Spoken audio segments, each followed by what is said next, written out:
questions.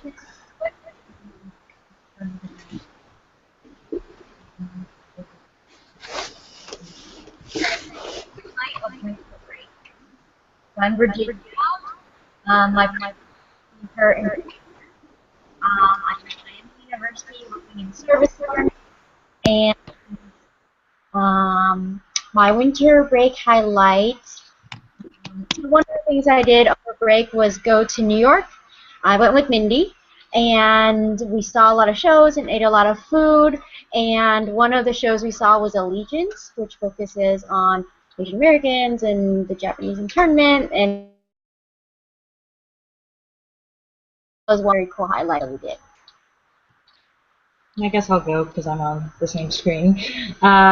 I'm Mindy. I am a second year in the Student Affairs and Higher Education program here at Miami. I use they, them, theirs pronouns. And let's see, highlights. So in addition to spending time with Virginia in New York, which is always fun, I also went on a cruise this winter break to the Bahamas, where it was 75 degrees and beautiful, and that was definitely really nice. Popcorn, Stephen.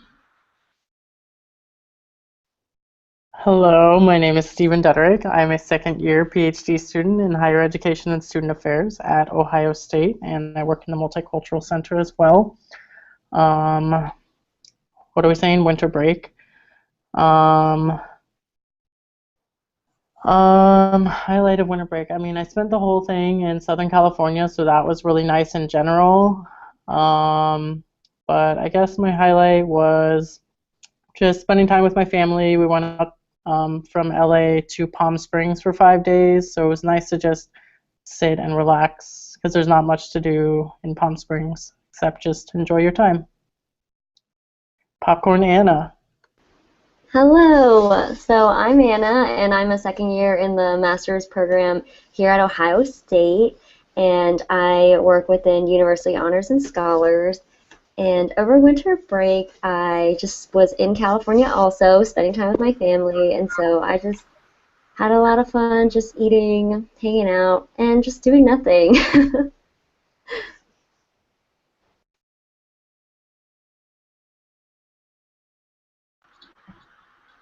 Cool. Sounds good.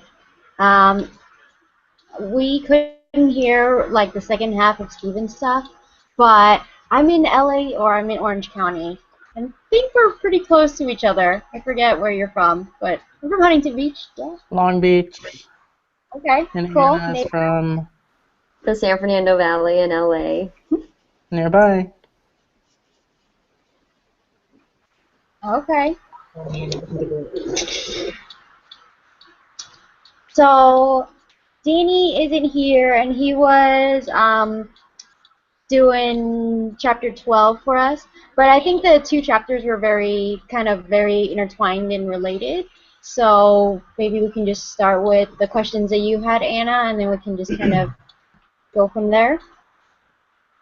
Cool, yeah. So I read chapter 13, and I was supposed to facilitate this chapter. So this chapter, I think, kind of just went off of the 12th chapter about Asian Americans and how they really connect with mental health in some ways on campuses. Oh, is Danny here? Should I just let him say some things? Danny?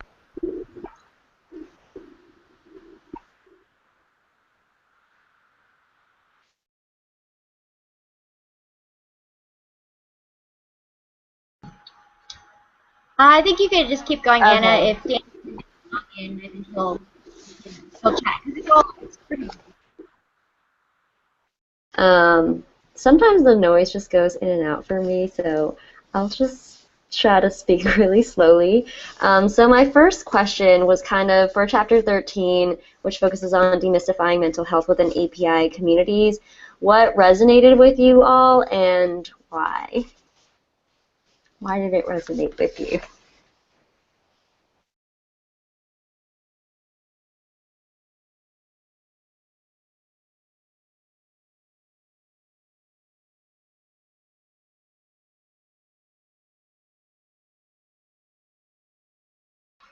Um, so I have a really strong interest in mental health, actually. It's kind of like one of my passion areas on campus, specifically exploring policies related to mental health. So I was particularly drawn to these two chapters. So I think for me, with chapter 13, a lot of it is like, I think I was coming in from two perspectives. So one, like this notion around mental health and the way that we realize mental health currently on campuses, and how there's still a lack of understanding around it in a lot of ways, specifically as it relates to policies that are most supportive of students as opposed to ones that kind of, shall we say, lessen liability on universities, but then specifically like what communities are we talking about within that. So I really appreciated how they drew attention to the API community, specifically talking about how like there are a lot of different contributing factors, but how oftentimes we're also a part of the conversation that gets missed. And so like we'll talk about focusing on various virtual identity groups, but we won't really talk about APIA students, or we will like some of the cultural norms and traditions that are instilled in us at a young age about not talking about certain things, because at least for me, I grew up in a family where it was like we don't really air our laundry out, and so as a result of that, there wasn't a lot of support to discuss having mental health struggles or seeking help for that. So I think those are just a couple of the key things that I was thinking about throughout these two chapters, and particularly in chapter 13.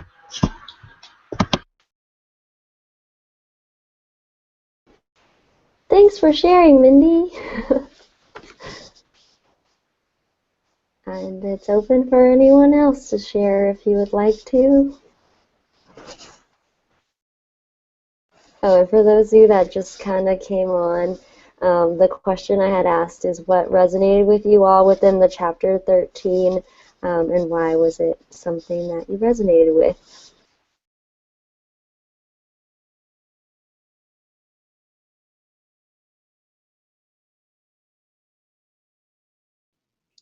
I think one thing in the common stressors section that resonated with my experience as a student affairs professional, not my personal experience, was the not having mentors within their own ethnic group as a reason for leaving college.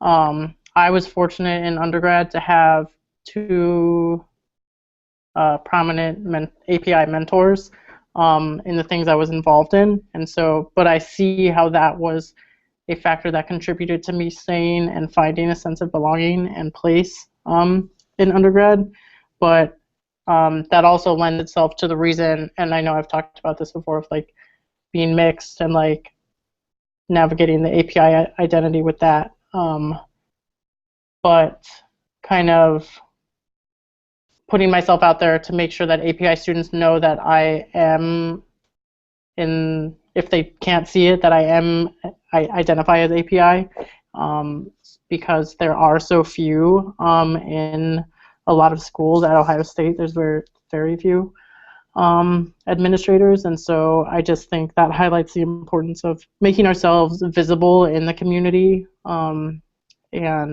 being there for those students.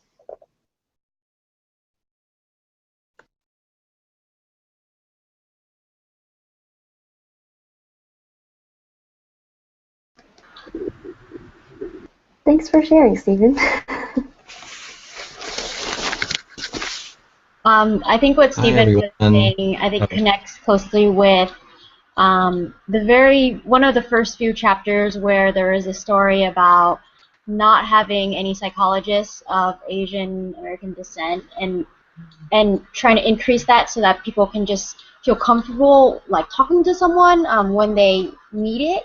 And then they kind of briefly touch upon it at the very end also, like, you know, just having someone to talk to that looks like you, who might have some type of similar experience to you. It's pretty important. Yeah, kind of remind me of that.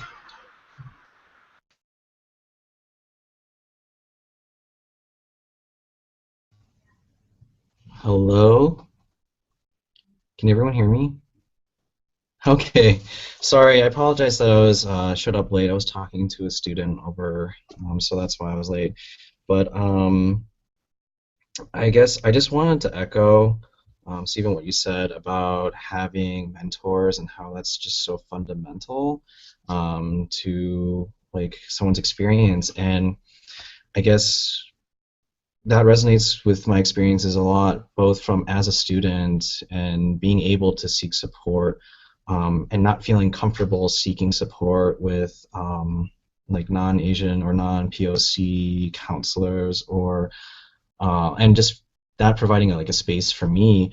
And then I guess it's interesting for me now because I'm on the opposite side now, where I'm the staff and I have students coming in. Um, and so I think it's just like that resonated with me a lot. And I guess I'm just struggling right now with the piece on being a administrator and not being a psychologist, not being trained. But I have like if I had students coming in and talking to me, then what do I do? So yeah. I see you two laughing. Am I saying something wrong?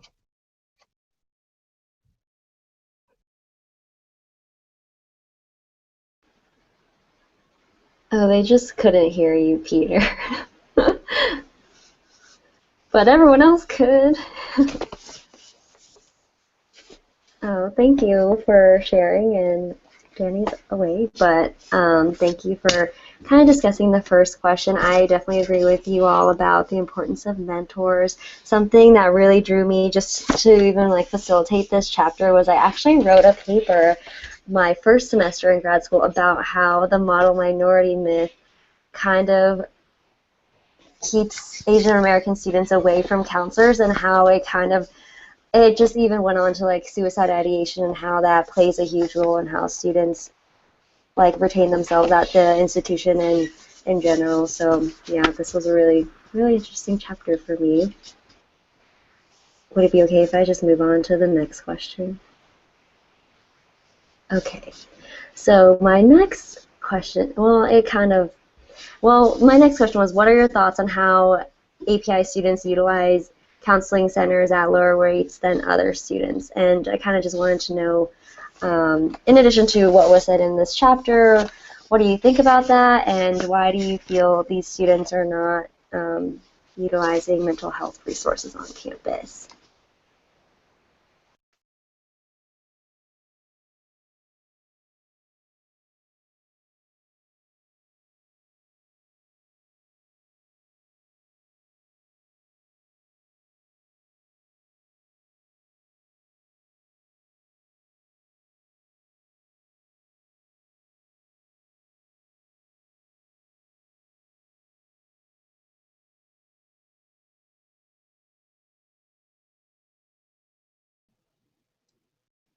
I guess I can start.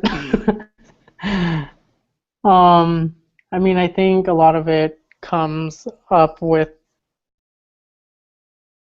the lack of knowledge about resources to begin with, and the lack of awareness that mental health is an issue and that it should be talked about. And so, yeah, I mean, a little bit about what we said already is like if it's not normalized, and if it's not seen as something that is okay to have or to go to psychological services, then that's already not seen as an option. It's, oh, that office that my parents are going to get mad at me if I go, or that option that only people who have really extreme issues go to. And so, yeah, there's a lack of utilizing it because it's just not even seen as a possible option for someone.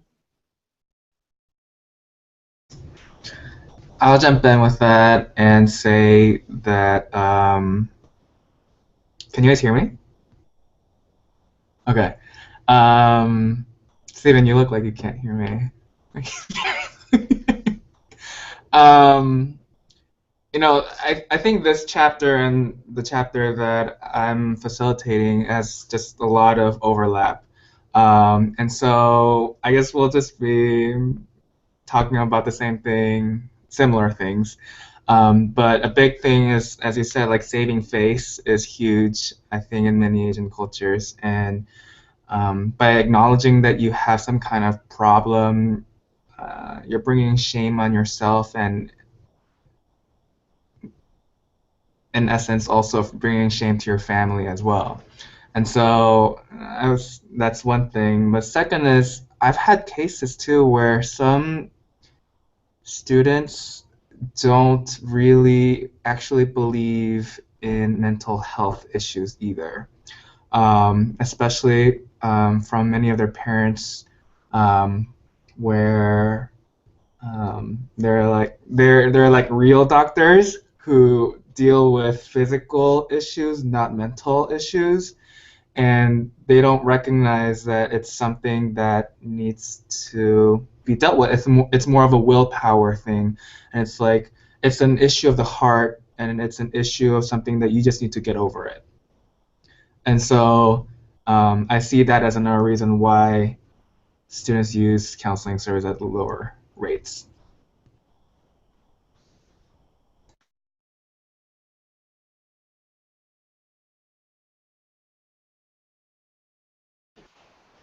Thank you for sharing on this question.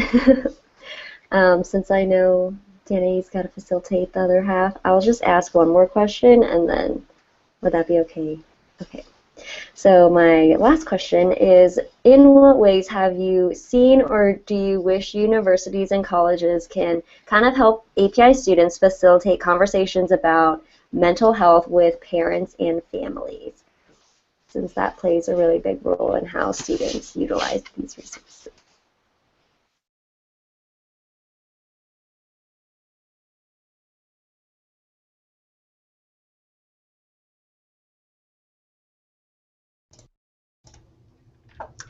I guess in my experience so far, I'm kind of like the token Asian here. And so whenever there is an Asian student dealing with not being able to, like having difficulty choosing their major, for example, because their parents want them to do a certain major, but they want to do something else. Oh, they're like, oh, Danny, you should talk to this Asian student because you are the dean of all Asian students, right? And so that's one way universities and colleges tackle these issues. I don't know what the real answer is, but I just want to throw that in there.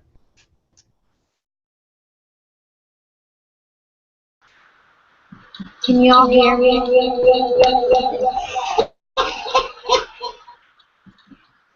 Sorry. You can hear me. Anyways, I wanted to say that in my own experiences,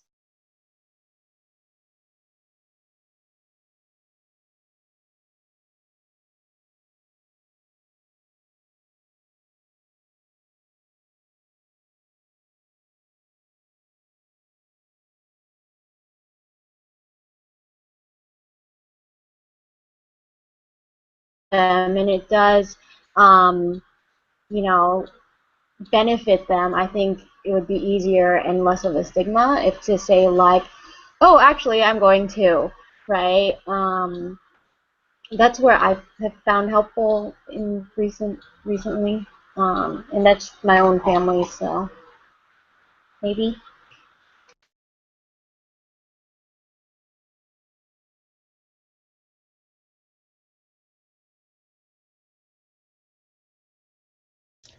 Like half of what you just said, we didn't hear it because it was frozen. So if you want to say it again, you're welcome to. But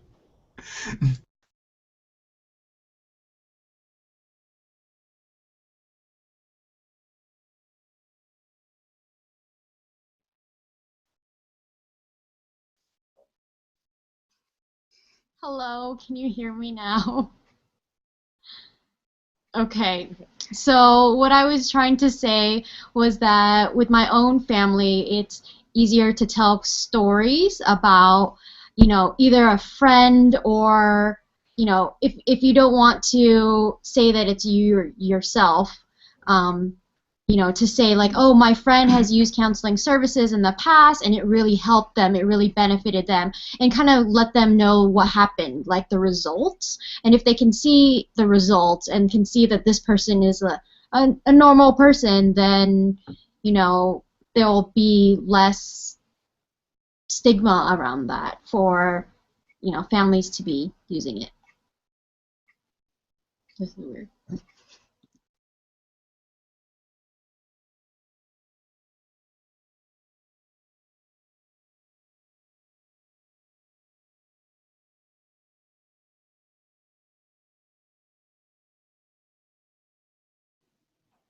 I think too, just like the use of culturally relevant practices and knowing differences in the student populations you're working with, if you are a counseling professional or psychological professional, really helps. From what I've seen at institutions that I've worked at that have diverse populations that are attending the counseling center. You know, there's one incident I can recall of an international student from China who needed to be transported to like the local mental hospital because our services weren't enough and the local hospital didn't have those services, so we had to go to a further one, but that required calling home, and he didn't have the words, like literally didn't have the words to tell his mother what was happening. And it was hard. I was the residence life professional on call, and so I had to work with the counseling staff to like figure out, like, are we sure that he knows like where he's going right now too? And just figuring out all the layers of language and what the solution was in that case. And fortunately, he understood everything, and we, as far as we can tell, I think he conveyed everything to his mother. But yeah, there's just a lot of layers to that of how do you work with different students and what are, even with language.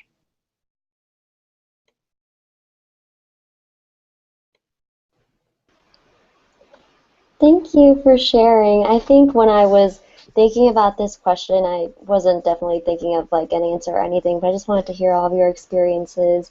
If you have been in a situation where you had to work with an Asian American student or had to seek, you know, counseling yourself and stuff. But just thinking about, like, I don't know, I kind of feel like Ohio State is very well resourced. I was just looking at our counseling center and our page only because I had to do like a project on it, and I noticed like we have a pretty diverse staff in terms of like counseling staff, where they even have staff that can speak different languages for students that aren't able to speak English as their dominant language, and so I really appreciate that. And they even, so I have utilized the counseling center here at Ohio State, and they're very intentional in terms of like who they place, which counselor they place you with, so I think that was really cool. But yeah, I kind of just wanted to wrap up this chapter. If you all have any other thoughts you want to share, feel free to share them during this time. But if not, I will just pass it on to Danny. Well, I had another train of thought that was from a different angle that wasn't really. It was like a little straight from your question. That's why I didn't speak up earlier. But I was thinking about how a lot of this conversation so far, unless you talked about it when I wasn't here, that it was really focused and framed on the students and like where's the onus of like working to destigmatize mental health, and then we talked a lot about like the shame, which I totally agree, and I see it and experienced it, but I guess what I'm thinking about is the role of not just like making counselors culturally competent, but making faculty and staff and making sure that they're not perpetuating a lot of like microaggressions or perpetuating the model minority myth, which can definitely like they talked about how like it reinforces a lot of a lot of stress, a lot of tension with Asian American students that are not succeeding academically, and they're not getting the resources because they're not seen as that they need it, and so that kind of fuels that cycle. And so I wonder, thinking like a bigger picture, like what would it mean to try to challenge the model minority myth? And what would that do to help students if they don't internalize, like if we try to remove like these external pressures and external like expectations on their identities. So that's what I was kind of thinking about when we were talking just now, because I feel like the administration, especially like white allies, they need to step up when it comes to those kind of situations. Like I imagine like I hear a lot about how students struggle with like faculty, like with microaggressions with faculty. So how are they going to feel comfortable reaching out for academic help, and then that just piles on. Like if they don't feel comfortable asking for help, and then they do worse, and I feel like that kind of just creates that could create that kind of atmosphere where you don't feel comfortable reaching out for help. So not just thinking about like Counselor Center, but thinking like across the administration. So, yep.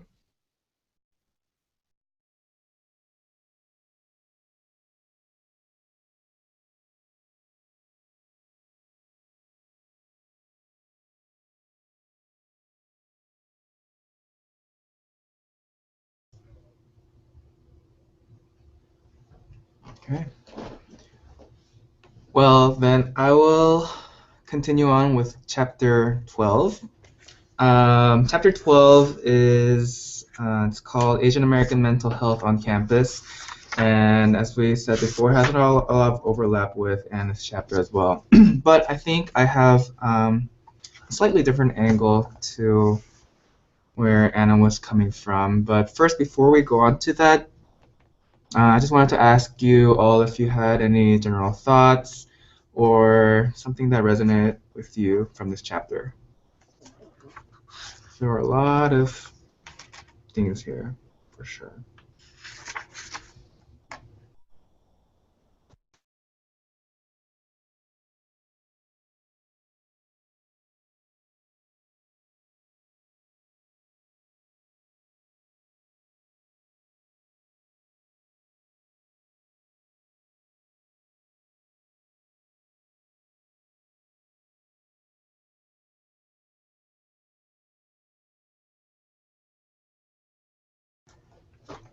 Okay. Well, if no one does, then we can continue on. So I guess a quick context of why I wanted to do this chapter. Well, first of all, my undergrad was one of my majors was in psychology, so I have inherently an interest in mental health. But secondly, there were some cases, even when I worked at Ohio State, where the mental health of the AIPI, God, AAPI students, I just had a lot of struggles in what I was supposed to think as it came to mental health counseling, because it related, well, not just with the students, but especially with the parents. And so I'll just tell you a quick story of what happened, and maybe using the chapter we can discuss how we should process this. So when I was a graduate assistant at Ohio State in the Multicultural Center, there was this one student, Taiwanese American, and she dropped out on her last week of finals before she graduated because she was going through severe depression and panic attacks and anxiety disorders. And she just could not function. And literally, she had one more week of finals to go until she graduated. But she ended up dropping out. And and I was there with her through the process, and she, had suicidal ideations. I would, rush her to the hospital to pump the drugs out of her system. I would be with. She would call me at like 2 in the morning, and be cutting herself, and it was a very stressful time for her and for me in a way too. Obviously, I tried to refer her as much as I could, but and eventually she came to a point where she did go to a psychiatrist to get help. Now, I think the problem came when the parents were no longer wanting to support her financially for this, because they were saying that it was all made up in her mind, the depression that she was undergoing, and that she just needs to get over it. And that they wouldn't be spending money on such trivial, non-real, imaginary pain, right? And so I guess as a student affairs practitioner, the question for me came is like, how do I balance the individual, the student's culture, and the parents' culture and upbringing of how they think about mental health, and also my obligation to also help them with to succeed at college and to be safe and well as well. Because sometimes I feel like if I push her constantly to get counseling, I'll be overstepping the cultural bounds of like going past their parents' wishes, and not ignoring, but maybe like implicitly rejecting their cultural values. Does that make sense? The battle there, I guess, the dualistic battle in a way. So I was wondering if you had any thoughts of like, how do we balance the family's viewpoints about mental health not being that important, but also our obligation for their welfare and safety?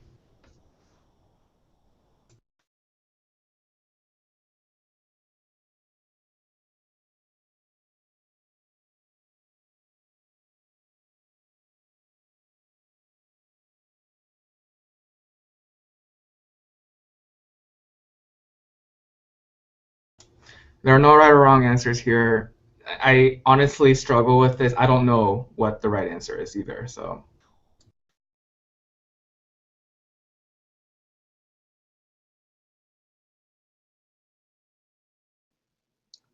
So, that's a tough one. Because, like, part of me wants to say respect and try to see the perspective of the parents, but the other part of me is like, actually, we need to bring parents into what the reality is of what their student is going through, because there is a level of help that is needed. I don't know. I think I just rephrased your question by saying that I see both sides, but yeah, I don't know.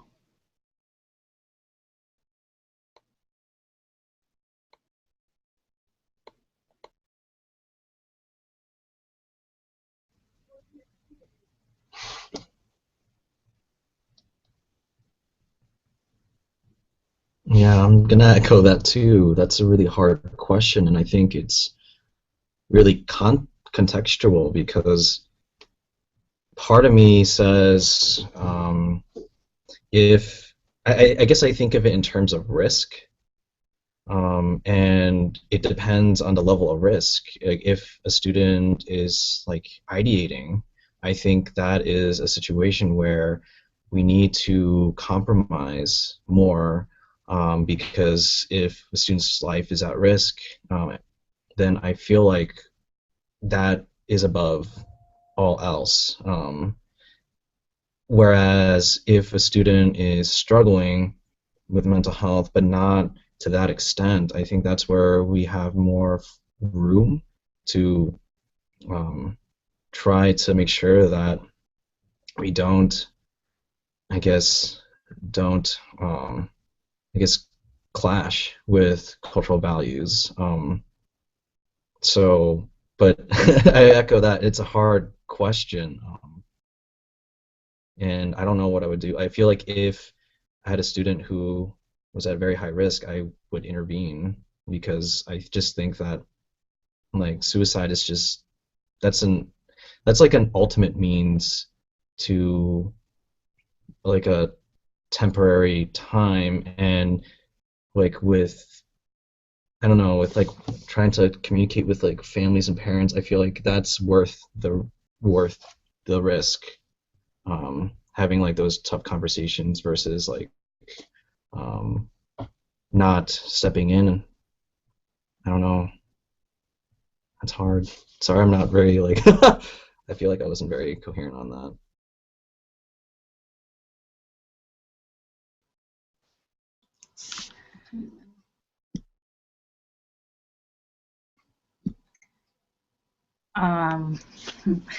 So I have a lot of thoughts. I'm kind of an internal processor, so it's taking me a little bit of time to collect them.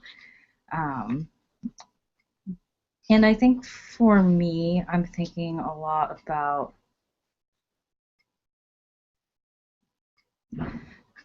so there's this thing that we talk a lot about in our cohort about when is it a teachable moment and when is it a moment in which we need to deal with the situation at hand and manage a crisis. So when I think about something like this, I think about how if a student is at risk and is potentially contemplating taking their own life, how like yes, it's really important to loop the family in, and yes, it's important that we respect the cultural values of that family and respect the fact that in a lot of API families that mental health is not seen as legitimate, but rather something that is made up. And yes, it's important. We need to get the parents there. And first and foremost, for me, it would be about preserving life. And then slowly but surely trying to get the parents there. But also recognizing like trying to do both simultaneously and trying to have a student who is really struggling in that moment, trying to teach their parents about what's wrong with them when is potentially even more harmful. And so like I'm also thinking back to Peter, what you said earlier, which is like this larger issue around the stigma we have around mental health and how so much of this is interconnected. There's such a lack of understanding of it, which, you know, yes, it's very much an issue in the API community, and mental health in general is just very misunderstood, and not understanding that there are unique points of stress, or just understanding that it impacts different communities differently because different communities acknowledge and understand it differently. And so, again, Danny, I know it's not a really clear-cut answer. I think for me, there's a part of me that would go into crisis management mode in that situation and be like, I want this to be a teachable moment, and the reality is like I need to make sure the student is going to be okay first, and then slowly begin to break down some of those very legitimate barriers and walls of misunderstanding that have been created. And I think it's more in my mind, I'm thinking the idea of trying to do both simultaneously is not only very stressful for the student, but absolutely also very stressful for the professional. And then I also say that not recognizing some of probably the larger legal issues that might be at issue here, because I know universities have different policies, so I fully recognize that as I'm answering as well.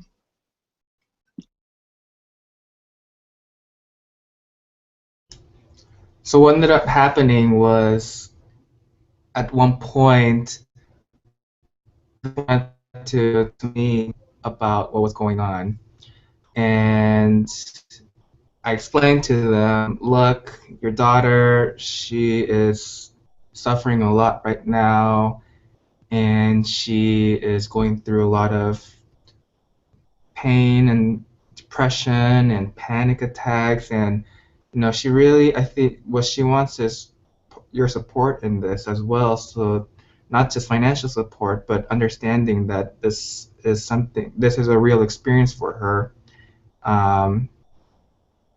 and that, she needs you. But in the end, she had to drop out. The parents still kind of didn't believe her. She had to find a job. So she worked at a bank. But sometimes in the bank she would start having a panic attack, and she needed to work so that she could afford psychiatric care, because she was no longer enrolled at Ohio State, she couldn't get counseling anymore, the free counseling. So it was just like a crazy just cycle of, yeah. We still are in contact, and she's doing better now, but it was just really difficult for her. And and for me, I mean, I woke up so many times at night getting a phone call from her and having to drive over to her place and referring her. And again, once she dropped out of college, then there was nowhere to refer her to anymore other than like professional care. And at the professional care, you have to pay for it, and she didn't have resources for that. So it's like, what do we do when the parents don't want to support her either in this? So yeah, it was very difficult. I guess on a similar vein, on a less extreme vein, on page 240 of this book, it says, another complication is that many traditional Asian parents believe that they have a right, even an obligation, to choose their child's goals.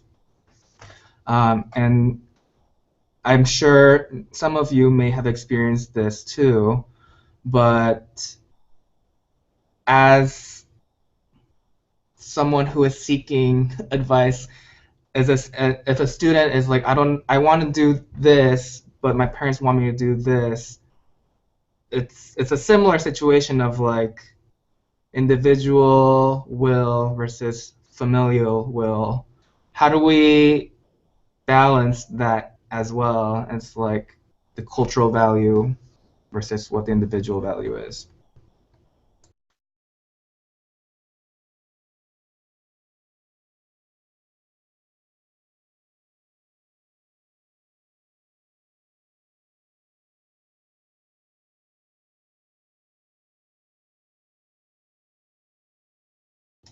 And I struggle with this too, because this is a PWI, and when I'm assigned to this case, oftentimes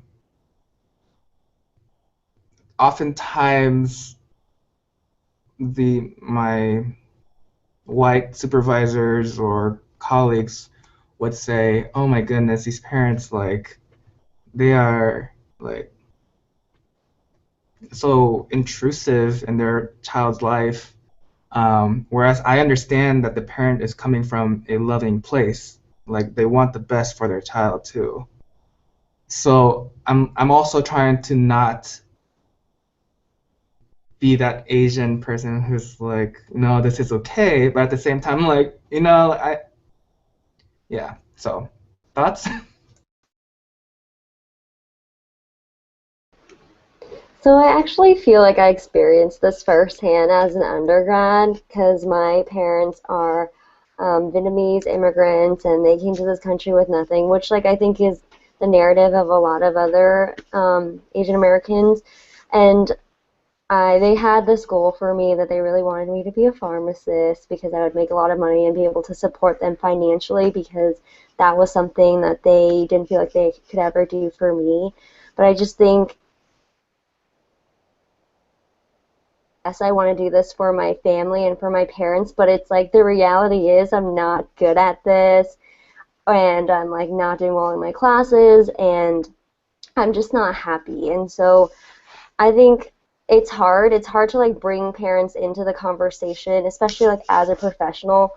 But something I think like we could advise students on is just having a conversation with their parents to say, like, let them know how unhappy you are, how you feel like this isn't a right fit. But it took me like a really, really long time to have that conversation with my parents.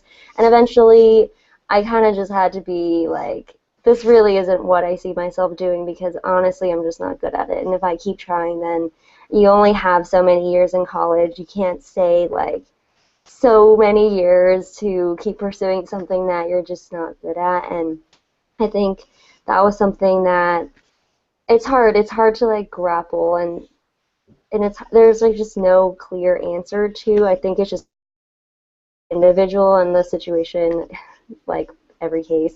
But yeah, it's really different. It's really difficult, but I feel like ultimately many parents really just want their child to be happy, and so I think if that is kind of clearly communicated, then hopefully, I mean, they can be understanding, but it really just depends. But yeah, I don't even know where I'm going, but that's all I have to share.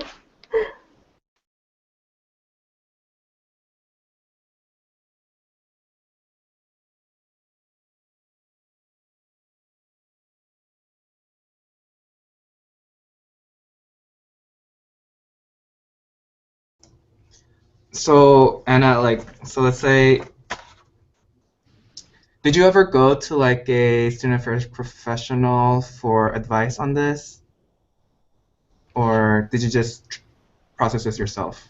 Oh, I definitely had. Oh, sorry. I think if we're both not on mute, the noise gets weird. But I definitely had mentors that I was able to talk to about this. So, but it's really hard. Like, where do people find mentors? Unless it's kind of just really, I don't know. Sometimes I feel like it's by chance and like the amount of involvement you're in. But it's really hard because I worked at the Career Services Center when I was at UCSC, and if a student like isn't involved in anything on campus, there's like a lesser chance where they're able to meet someone that can kind of foster their development and care for their growth and mentor them.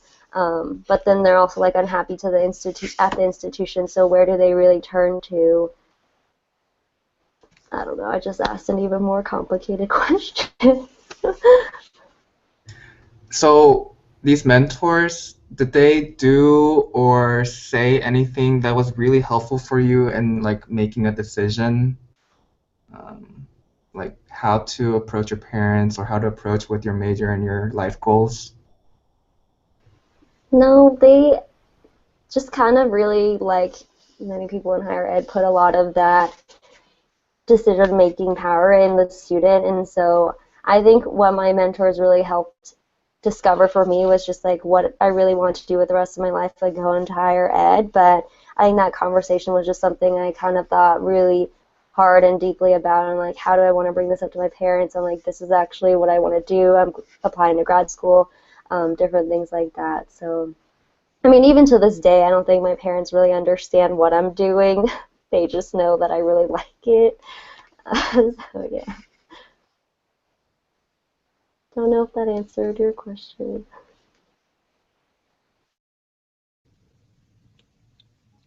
So I'm kind of processing out loud, but I do have a lot of thoughts. So first, I was in that position too. Parents did not want me to do anything that was not in the STEM field. But I would say the thing that kept helping me keep moving forward is having a lot of mentors or strong friends that kept on encouraging me that the doubts that I had about my current biophysics double major was valid.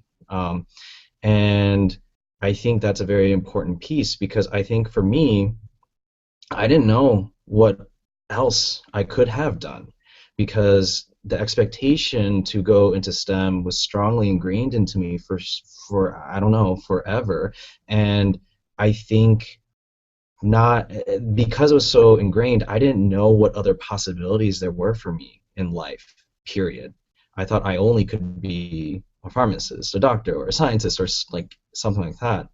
And so I think having someone who can help me envision who I want and can be in the future was very powerful, and at least helping me stay motivated and kind of affirming like my feelings. And I think that's, from my own experiences working with students, I think that is something that is beneficial, at least for me, in my own interactions, because I feel like like, oh, you can do these other things. Like, it's just not even a possibility for some, at least for those that I've worked with. And I think by instilling that into them is very important, because I do think that ultimately it's up to them to have that internal like drive to push forward, to have the courage to talk to their parents.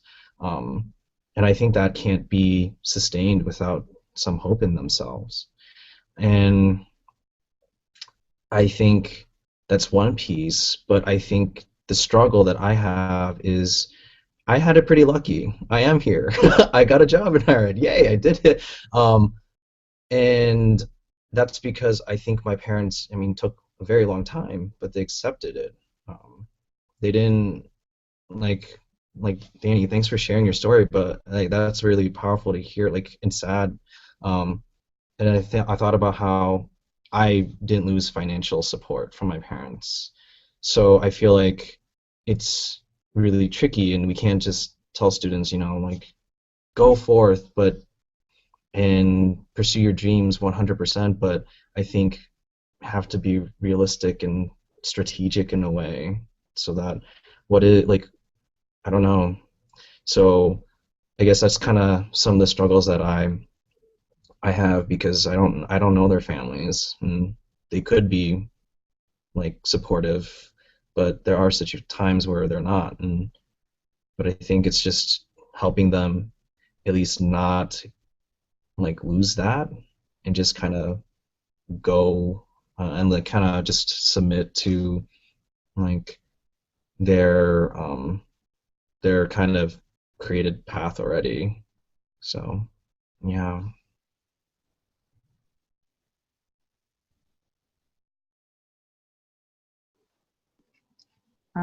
So I'm going to be that really awkward person who's going to choose a horrible time to close the conversation, because we're almost at time. I just wanted to say real quick, thank you, Anna and Danny, for leading. Thank you, everyone, for engaging. This is by far not the easiest conversation or the easiest topic, and is certainly one that requires us to be really vulnerable and potentially talk about really triggering ideas and just memories or thoughts. And so I highly encourage y'all, like, I know I'm an internal processor, so like, please, if there are things like during our next book club that, you know, y'all were thinking about since this one, like, we can definitely revisit this conversation. And of course, I mean, yes, we meet online once a month, but if you all ever want to continue the conversations, either with Virginia and I or with each other, just based upon what people said and didn't have a chance to respond, like, always encourage that. And yeah, so any final thoughts really quick? Again, I want to be respectful of people's times, because I know this is a little bit of a later time for some folks. So